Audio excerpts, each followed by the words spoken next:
గుంపు మేస్త్రి గారికి ఇవి నచ్చలేవు. నచ్చక ఆఖరికి తెలంగాణ తల్లి కూడా అట్లుండడం నచ్చలేదంట ఆయన. తెలంగాణ తల్లినేమన్నా మనం అధికారంలోకి వచ్చినాక ప్రభుత్వంలో మనం పెట్టినామా? ఉద్యమంలో ఆనాడు రావెల్ల వెంకటరామారావు లాంటి కవులు ఎంతో మంది, ఒకరు ఇద్దరు కాదు, ఆనాడు ఒక తల్లి రూపంలో తెలంగాణను కొలుచుకోవాలని చెప్పి ఒక విగ్రహ రూపాన్ని ఇస్తే ఈయన మాట్లాడతాడు అసెంబ్లీలో తలాతోక లేకుండా. తెలంగాణ తల్లి ఇట్లుంటుందా? నెత్తి మీద కిరీటం పెట్టుకుంటుందా? బంగారు వడ్డానం పెట్టుకుంటుందా? చేతిలో బతుకమ్మ ఉంటుందా? ఇట్లుంటుందా తల్లి? తెలంగాణ తల్లి ఆ ఆభరణాలు రాచరిక పోకడలకు వ్యవహారానికి సంకేతం అని మాట్లాడుతున్నాడు రేవంత్ రెడ్డి. మీరు చూస్తా ఉన్నారు. వడ్డానాలు పెట్టుకుంటేనంట ఆయనకు నచ్చలేదంట. వడ్డానాలు పెట్టుకోరు తెలంగాణ అని మాట్లాడుతున్నాడు. కానీ సోషల్ మీడియాలో మీరే చూసింటారు. రేవంత్ రెడ్డి గారి ఇంట్లో పెళ్ళైతేనేమో నిండుగా వడ్డానాలు వేసుకోవచ్చు, బంగారాలు దిగేసుకోవచ్చు, అన్ని వేసుకోవచ్చు. కానీ తెలంగాణ తల్లులు మాత్రం అట్లా ఉంటే ఆయనకు నచ్చలేదట.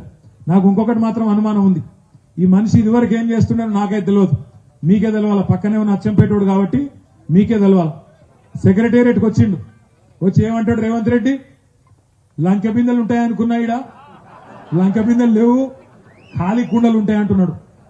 నాకు తెలియక అడుగుతా, గడ్డపారలు పట్టుకొని, తట్టపారలు పట్టుకొని, నెత్తి మీద దుప్పటి కప్పుకొని, అర్ధరాత్రి కందిళ్ళు పట్టుకొని ఎవరు తిరుగుతారు లంక బిందెల కోసం? ఎవరు?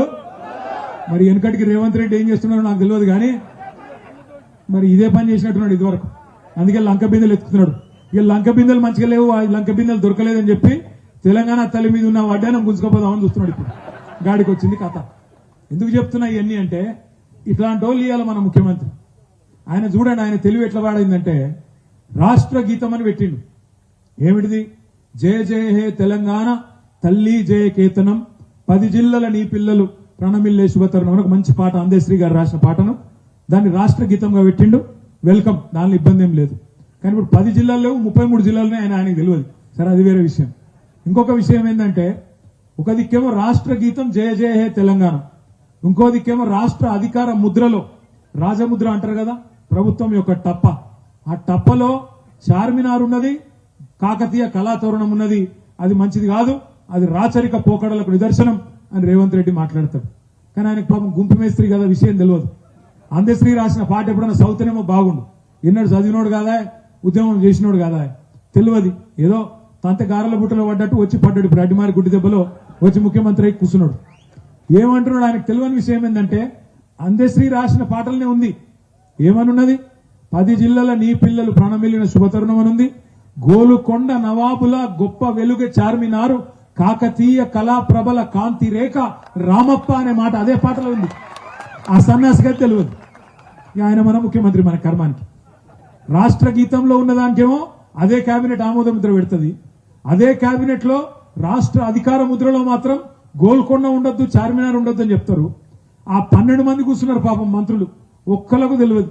అధికార గీతంలో ఏముందో తెలియదు, రాజముద్రలో ఏముందో తెలియదు. ఒక గిసం డోళ్ళు ఇవాళ తెలంగాణను నడుపుతాం, ఉద్ధరిస్తాం అని చెప్పి ముంగడికి వచ్చి మాట్లాడుతూ ఉన్నారు.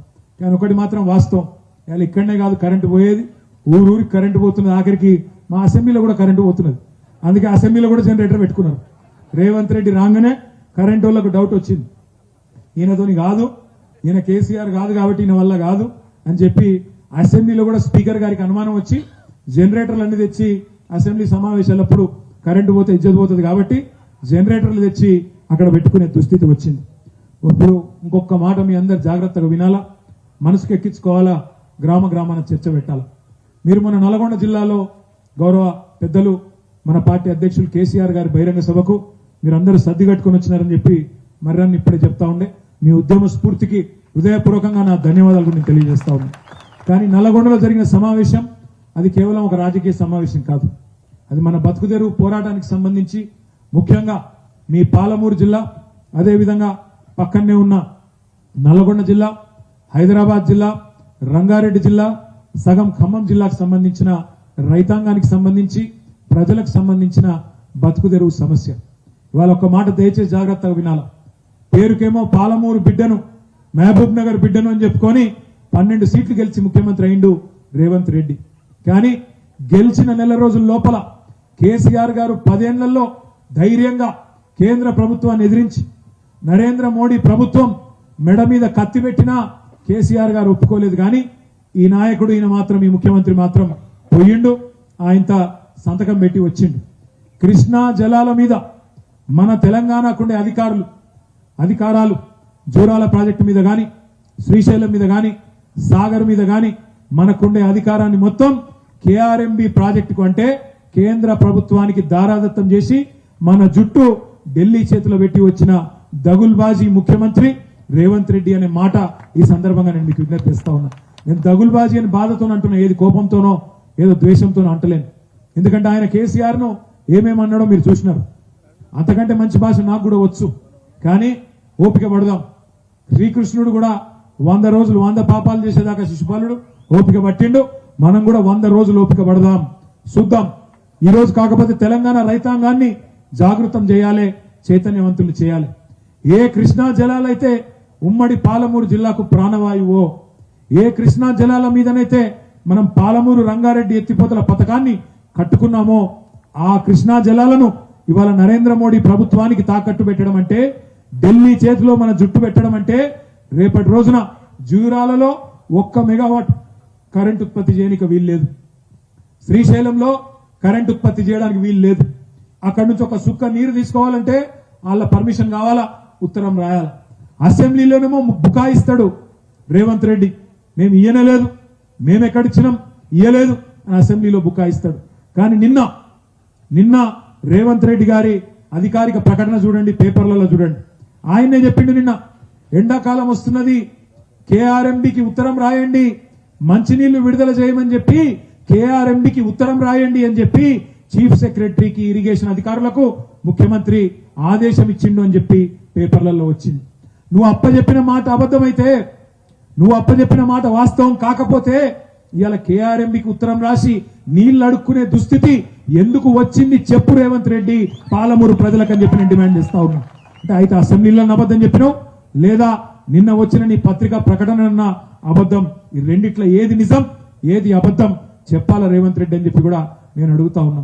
ఇంకొక మాట కూడా దయచేసి మిమ్మల్ని ఆలోచించమని కోరేది. అసెంబ్లీలో అబద్ధాలు చెప్పడం నేరం, పాలమూరు రైతుల కడుపు కొట్టడం ఇంకా ఘోరం.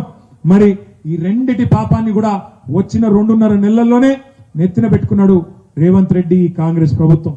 ఇవాళ పాలమూరు రైతాంగం మెడ మీద కేఆర్ఎంబి అనే ఒక ఖడ్గం వేలాడుతున్నది. ఇదేదో చిన్న ఆషామాషి విషయం కాదు, రాజకీయాలకు సంబంధించిన విషయం కాదు. 10 ఏళ్లు కేసీఆర్ గారు ఎన్ని ఒత్తిళ్లు వచ్చినా, ఇదే నరేంద్ర మోడీ ప్రభుత్వం ఎంత ఇబ్బంది పెట్టినా లొంగలేదు. మనం ఇయ్యమని చెప్పి దబాయించి కూర్చున్నాం. కానీ ఇవాళ ప్రాజెక్టుల అవుట్లెట్లను కేఆర్ఎంబికి అప్పగించిన కాంగ్రెస్ ను తప్పకుండా నాగర్ కర్నూల్లో, మహబూబ్ నగర్ లో గెట్ అవుట్ అనే విధంగా మీ తీర్పు ఉండాలని చెప్పి కూడా నేను హృదయపూర్వకంగా మీ అందరిని కూడా నేను కోరుతా ఉన్నా. ఇప్పుడే ఇంకొక మాట కూడా ఇక్కడికి వచ్చేటప్పుడే మిత్రులు చెప్తా ఉండే, ఇవాళ కాంగ్రెస్ పార్టీ పరిస్థితి దేశవ్యాప్తంగా చూస్తే చాలా గందరగోళంగా అగమ్య గోచరంగా ఉన్నది. ఇక్కడ అధికారంలోకి ఏదో అనుకోకుండా వచ్చి పడ్డారు అడ్డిమారి గుడి దెబ్బలో, కానీ దేశవ్యాప్తంగా మాత్రం పరిస్థితి బాగలేదు. మొన్న మనకి ఇక్కడ వచ్చిన 39 సీట్లు దేశవ్యాప్తంగా కాంగ్రెస్ పార్టీకి ఈరోజు పార్లమెంట్ లో ఆ 39 సీట్లు కూడా వచ్చేటట్టు లేవు. 543 ఉండే లోక్సభలో ఆ 39 దేశం మొత్తంలో కూడా వచ్చేటట్టు లేవు. అందుకే కాంగ్రెస్ పార్టీకి ఓటేయడం అంటే పార్లమెంట్ లో ఆ ఓటును అనవసరంగా ఖరాబు చేసుకోవడం తప్ప ఇంకోటి కానే కాదు. కాంగ్రెస్ పార్టీ నాయకులు ఎంపీలుగా ఉన్న రేవంత్ రెడ్డి గాని, ఉత్తమ్ కుమార్ రెడ్డి గాని, కోమటిరెడ్డి వెంకటరెడ్డి గాని ఏనాడు తెలంగాణ కోసం ఒక్కరోజు ఒక్క మాట మాట్లాడింది లేదు. ఎప్పుడు చూసినా కేసీఆర్ ను బద్నాం చేయాలి, తెలంగాణను అప్రతిష్ట పాలు చేయాలనే ఒక చిల్లర ప్రయత్నం తప్ప ఎన్నడూ ఏ ఒక్కరోజు కూడా ఒక్క మంచి మాట మాట్లాడిన పరిస్థితి కూడా లేదు. అందుకే పార్లమెంట్ లో రేపటి రోజున ఢిల్లీలో మళ్ళీ నరేంద్ర మోడీ వచ్చినా, ఇంకొకరు వచ్చినా, ఎవరు వచ్చినా గల్లా బట్టి అడగాలంటే ఈ గులాబీ జెండాకే ధైర్యం ఉంటుంది తప్ప ఇంకొకరికి ఆ ధైర్యం ఉండదు. బీజేపీ ఓడైనా కాంగ్రెస్ ఓడైనా డూడు బసవన్నల మాదిరిగా ఢిల్లీ పెద్దల దర్బారులో గులాములుగా ఉంటారు తప్ప వాళ్ళ వల్ల ఊదుగాలది, తీరి లేవదు. అందుకే నేను మిమ్మల్ని అందరినీ ప్రార్థించేది, కోరేది, ఢిల్లీలో గులాబీ జెండా ఉంటేనే మన ప్రయోజనాలకు శ్రీరామ రక్ష. రేపటి రోజున కేఆర్ఎంబి మీద కొట్లాడాలన్నా, పార్లమెంట్ లో గొంతు విప్పాలన్నా, గర్జించాలన్నా ఒక గులాబీ జెండా కప్పుకునే నాయకులకే సాధ్యం తప్ప మిగతా వాళ్ళకి కాదు అనే మాట కూడా నేను మీకు గుర్తు చేస్తా ఉన్నా.